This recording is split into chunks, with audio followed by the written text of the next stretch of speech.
হঠাৎ করে একটা কথা চারদিকে টিভি মিডিয়া সব দিকে শোনা যাচ্ছে যে মমতা ব্যানার্জি এবং তৃণমূল দল তারা গিয়ে স্ট্রংরুমের সামনে পাহারা দেবে।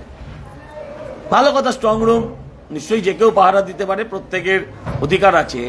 কিন্তু মজার বিষয় যেটা, এটা তো এতদিন বিরোধীরা দিত এ রাজ্যে, তো মমতা ব্যানার্জি এখন দিচ্ছেন কেন? তার মানে কি বিরোধীরা, মানে আগামীর বিরোধীরা অ্যাডভান্স কাজ শুরু করে দিল?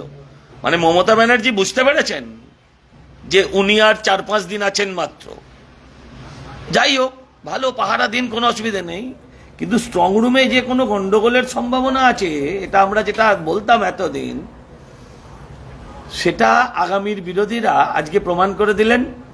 এবং ওনারা খুব তাড়াতাড়ি সেই স্ট্রংরুমের সামনে বসে আরেকবার প্রমাণ করলেন যে সরকার হিসেবে যাই হোক, ব্যর্থতা যাই করে থাকুন, অপদার্থতা যাই করে থাকুন, বিরোধী হিসেবে ওনারা কিন্তু বেশ তাড়াতাড়ি কাজ শুরু করে দিয়েছেন।